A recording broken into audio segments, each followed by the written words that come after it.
기출문제 풀어보겠습니다. 자바 코드입니다. parent라는 이름의 클래스가 하나 있고요. child라는 이름의 클래스가 있습니다. 그리고 여기는 메인 메서드가 있네요.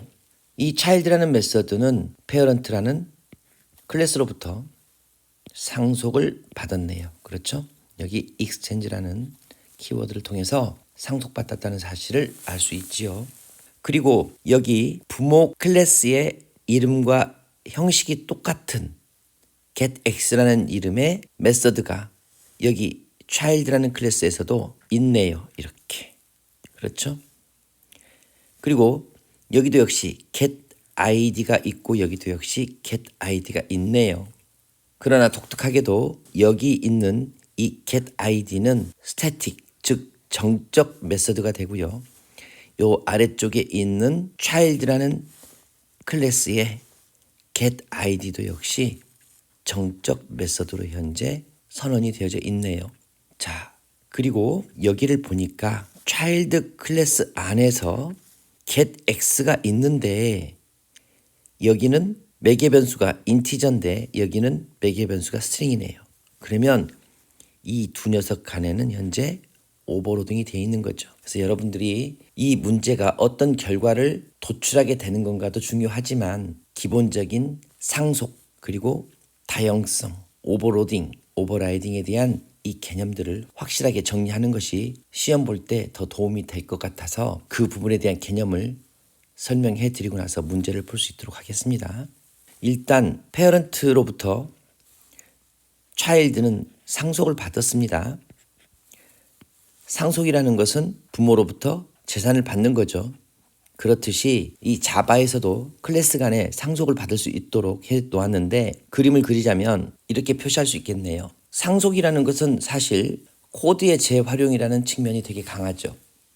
그래서 부모 클래스로부터 만들어진 검증된 코드를 자식 클래스가 상속받아 사용함으로써 코드의 길이도 짧아질 뿐 아니라 굉장히 효율적인 형태로 프로그래밍 할 수 있는 장점이 만들어지게 되는 거죠. 일단 이렇게 상속을 받게 되면 여러분이 꼭 유심히 봐야 될 게 있는데 바로 참조 변수와 객체 간의 관계예요. 다시 말해서 만약 부모 클래스를 참조하는 참조 변수 P를 parent라는 부모 클래스로 만든 객체를 가리키는 용도로 선언했다면 이 P가 접근할 수 있는 영역이 어디까지인가? 당연히 parent 클래스를 이용해 만든 객체이기 때문에 요 영역 안에서만큼 접근이 가능하겠죠. 요건 여러분들 기본적으로 알고 계시죠. 자, 그런데 만약 child라는 이름의 객체를 가리키는 용도의 참조 변수 C를 선언했다면 이 C가 가리킬 수 있는, 즉 C가 접근할 수 있는 범위는 어디까지일까요? 얘는 당연히 자기 자신이 상속받은 이 parent까지도 접근이 가능하겠죠. 그래서 이렇게까지 다 접근이 가능합니다. 제가 왜 이렇게 범주를 여러분께 말씀을 드리냐면 두 번째 나올 이 상속을 통해서 이루어지는 다형성을 설명드리려고 지금 이렇게 제가 여러분께 말씀드리는 거예요.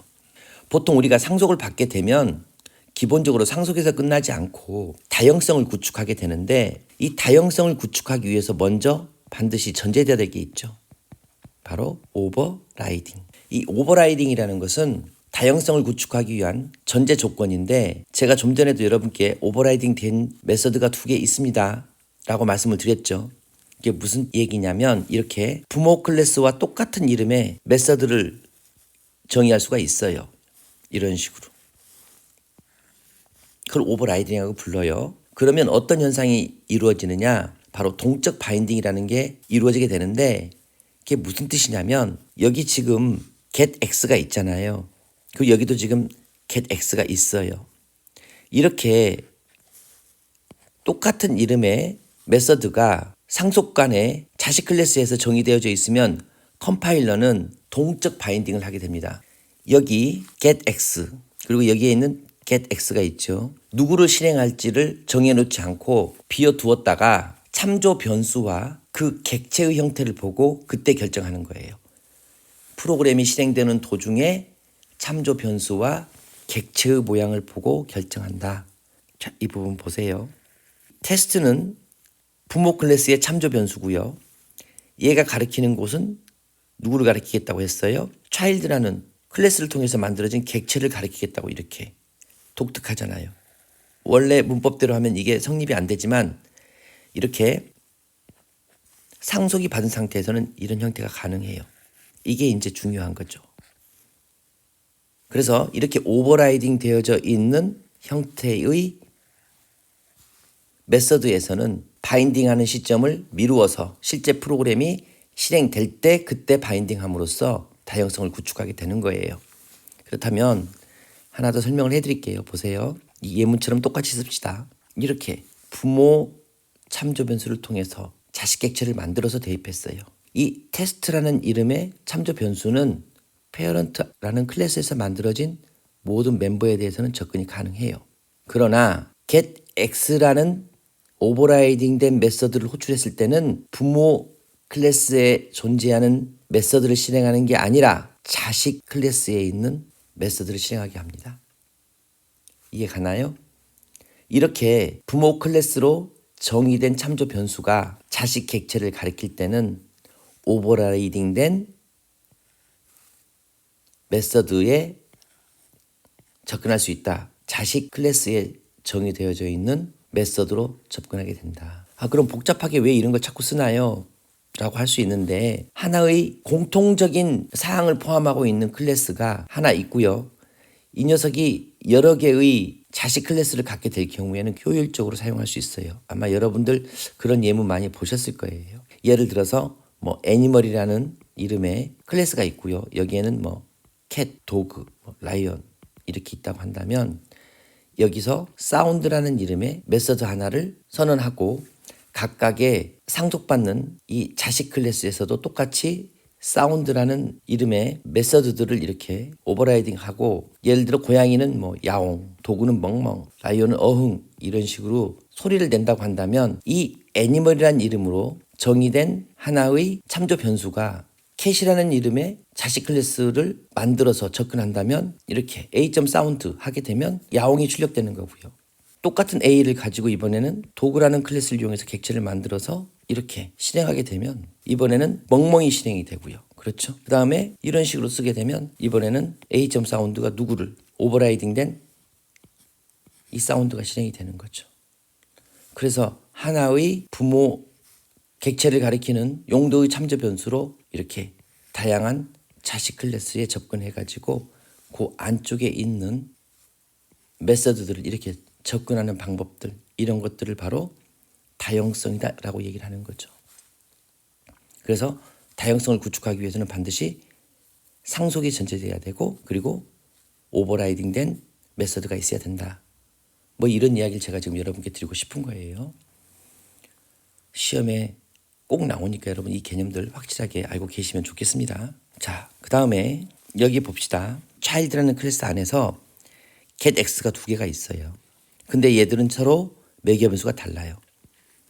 요런 형태, 즉 이름은 같고 메서드의 이름은 같고 정확히 합시다. 메서드의 이름은 같고 뭐만 다른 매개 변수의 형식 또는 수, 즉 한 개 받냐 두 개 받냐 이 얘기예요. 매개 변수를 몇 개 받느냐 이런 얘기입니다.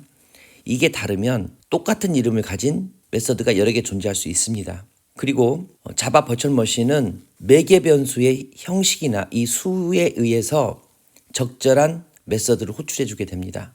예를 들어서 이 예문의 경우 C라는 이름의 참조 변수 하나를 선언하는데 얘는 차일드 클래스를 가리키는 용도로 쓸 거고요. 역시 차일드 클래스를 이용해서 객체를 만들었어요. 그리고 나서 이렇게 getX를 호출했는데 첫 번째의 경우에는 정수를 넣었고 두 번째의 경우에는 hi라는 문자를 넣습니다. 이때 자바 버추얼 머신은 여기에 있는 이 형식을 보고 얘가 정수형이기 때문에 이때는 여기에 있는 얘를 호출하고 여기에 있는 이 매개 변수가 문자열일 때는 바로 여기 문자열을 받는 적절한 메서드를 호출하는 이런 형태를 우리가 보통 오버로딩 되어져 있다라고 얘기를 하죠.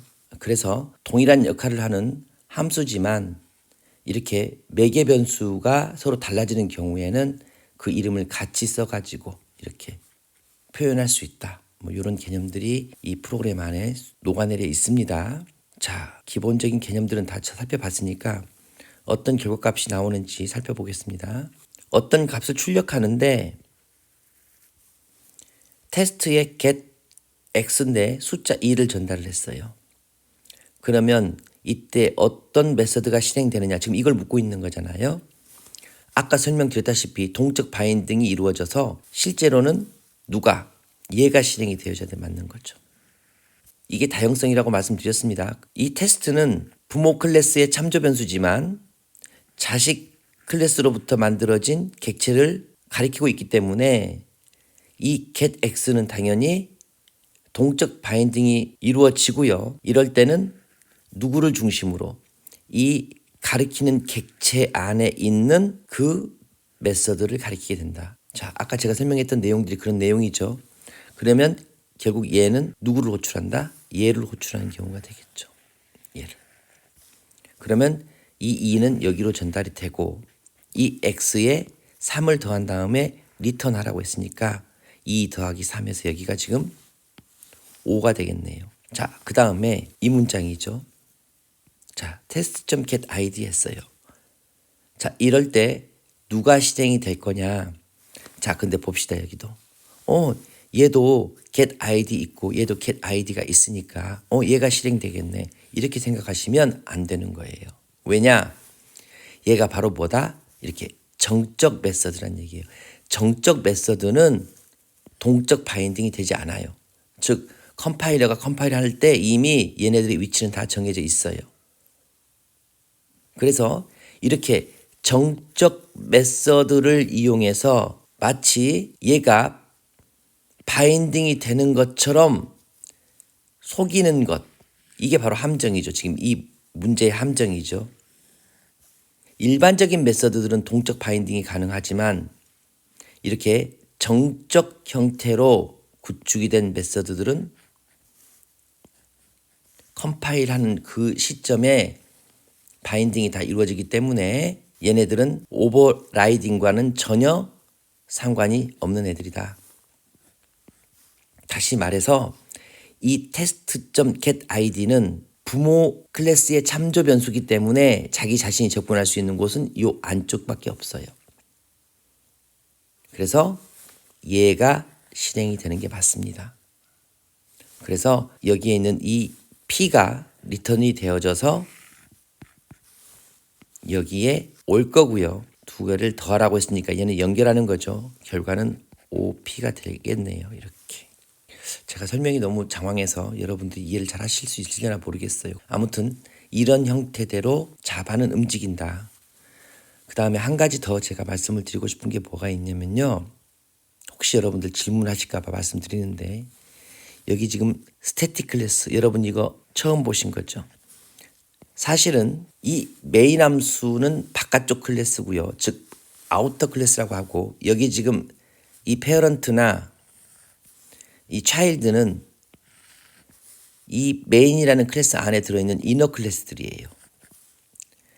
사실 이너 클래스, 아우터 클래스 개념을 설명하고 거기에 대한 메모리에 대한 할당 방식 이런 것들을 설명하려고 제가 생각했는데 이 문제의 출제 의도와는 전혀 맞지 않는 것 같아서 따로 설명하지 않기로 했습니다. 단 여러분 여기 있는 스태틱은 어렵게 생각하지 마시고 이렇게 씀으로써 자바의 개비지 컬렉터가 얘네들을 회수하는데 용이하게 하기 위해서 이렇게 스태틱으로 썼다. 이 정도만 여러분 알고 계시면 되겠습니다.